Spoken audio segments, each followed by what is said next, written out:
Hey guys, it's Alec Torelli, and welcome back to this series on the future of money. Episode 3, Does Money Have Intrinsic Value? Yuval Harari, historian, philosopher, and author of *Sapiens*, posits that at its essence, money is a collective fiction that humans subscribe to. As Harari humorously notes, you can't give a monkey a dollar bill and ask him for a banana. Put another way, money is a story which only humans believe, and paradoxically, it has value precisely because we attribute value to it. This is a fascinating paradigm, one that our entire world relies on everyone being a part of. While it's true that a collective agreement is necessary in order for something to function as money, it's important to understand that money is a requirement for society to flourish. It's more than a hallucination, and it's arguably one of the most important inventions of mankind. Money allows for a universal medium by which society can attribute value. Because all value is subjective, it's necessary to have a baseline to express relative value between one good or service and another.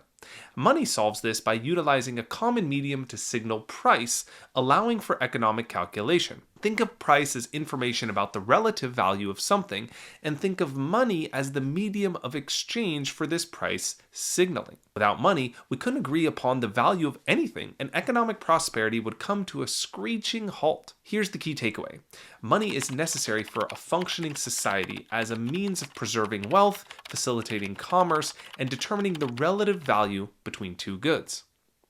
But wait a minute, doesn't money have intrinsic value because it's backed by gold? It's true that the US dollar began on the gold standard, meaning that for every dollar of currency, its gold equivalent was stored at a bank and redeemable for physical bullion. However, that ended on August 15th of 1971, when Nixon, temporarily, removed the US from this system. Since the US is the global reserve currency and virtually every currency is backed by US dollars, the link between gold and every currency was broken as well. Fiat is the term to describe a currency with no intrinsic value that has been established as money by government decree.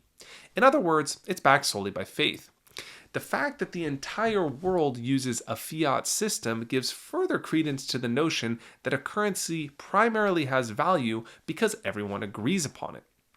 If, God forbid, that faith were somehow lost, so too would our purchasing power because, well, a green piece of paper, even with a famous face on it, simply isn't worth that much. Here's a telling story of what happens when faith in a currency is lost, as a woman uses currency to fuel her stove because it was cheaper than wood at the time. Weimar, Germany, in 1924. One could argue that money is the most successful story ever told in the history of the world because it's the only story that everyone believes in. It's quite an incredible feat of humanity, really. The same can't even be said about religion. So here's the key takeaway. Our fiat currency system is an agreed upon story that relies exclusively on trust that it will maintain value over time. Quick side note, there's a very reasonable argument that the US dollar has value because the US dollar denominated debt exceeds the amount of dollars in existence, and people need to work to earn dollars to repay that debt. Otherwise, they lose their assets. This creates a demand for dollars, thereby giving the dollar its value. We will explore this idea further in a future episode of The Future of Money. Be sure to subscribe to know when it becomes available. So, moving on, what is gold's intrinsic value? When people speak of a currency having intrinsic value, what they actually mean is one that is backed by gold. It's the gold, not the paper dollars, that people ultimately cherish. The word intrinsic is defined as follows: belonging to a thing by its very nature. It can be said that the intrinsic value of a house is the shelter it provides. The intrinsic value of food comes from its calories. Gold's intrinsic value comes from its use case as a metal. The first two make crystal clear sense, whereas gold seems like a paradox. If all of gold's intrinsic value is derived from its use in electronics and dentistry, then why would people hoard it and even wear it on themselves? If gold is being used for jewelry, then isn't it fair to say that at least some of its worth comes from other use cases? What implication does this have about the nature of gold's intrinsic value in the first place? As a professional poker player, one really learns to appreciate the numbers. When I dug into the research, I was fascinated that most of gold's demand has nothing to do with its practical use case as a metal.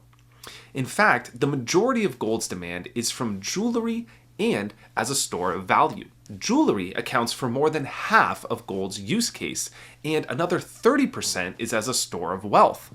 So this really led me to ponder the nature of gold's intrinsic value. Could it be that gold, like fiat currency, has value largely because humans place value upon it, and that it's gold's long-standing legacy and brand as something of worth that continues to give it value today? Perhaps much of gold's value is another agreed-upon fiction.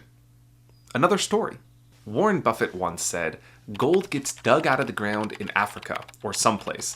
Then we melt it down, dig another hole, bury it again, and pay people to stand around guarding it. It has no utility. Anyone watching from Mars would be scratching their head." In order to assess gold's true intrinsic value, one would need to distinguish gold's use case as a metal, its intrinsic value, from its value as a store of wealth, its non-intrinsic value.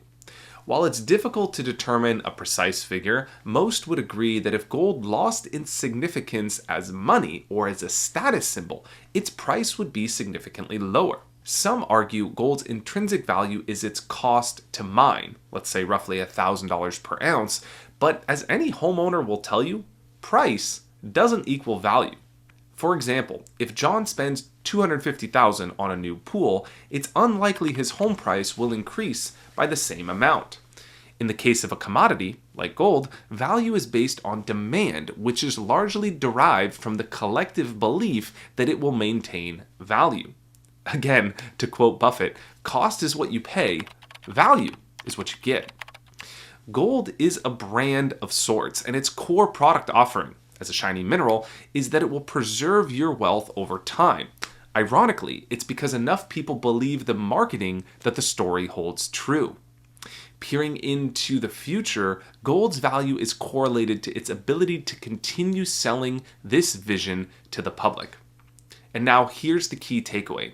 Gold's intrinsic value is largely subjective and exists because humans place a value upon it. And a few questions to ponder. What would the intrinsic value of gold be if humans didn't place any value upon it as a store of wealth? Is it possible that brands come and go and a new product with a stronger brand emerges to disrupt gold? All of this may lead you to ask, does intrinsic value even exist? Frankly, this had me asking myself, if gold's intrinsic value is at least in part subjective, could the same be true about everything in the world? Let's examine one of the most essential commodities, food. Surely if intrinsic value is subjective in the most quintessential form, then it's likely to be true elsewhere. Despite maintaining stable prices, our demand for food, as well as the value we place upon it, changes based on how hungry we are. For example, if I hadn't eaten in a week, I'd pay a lot more for a banana than if I had just finished a meal. And if I were hungry enough, I may even trade you my 1 ounce, $2,000 gold coin for that same banana. To someone who's starving, a piece of fruit has more intrinsic value than a piece of metal. Here's the key takeaway. The intrinsic value of something is subject to the value someone else places upon it. And finally, some questions to ponder. Does intrinsic value exist? Or is it just another collective fiction that humans agree upon? Is it possible that demand or value can be created if society agrees upon a new collective fiction? In the next entry of The Future of Money, we'll take a look at the difference between money and currency, why some forms of money perform better than others, and if a new form of money can emerge to disrupt gold. Subscribe to be alerted when it becomes available. Leave your thoughts in a comment below. I'd love to hear from you. I'm Alec Torelli. Thank you for your attention, and I'll see you in the next episode of The Future of Money.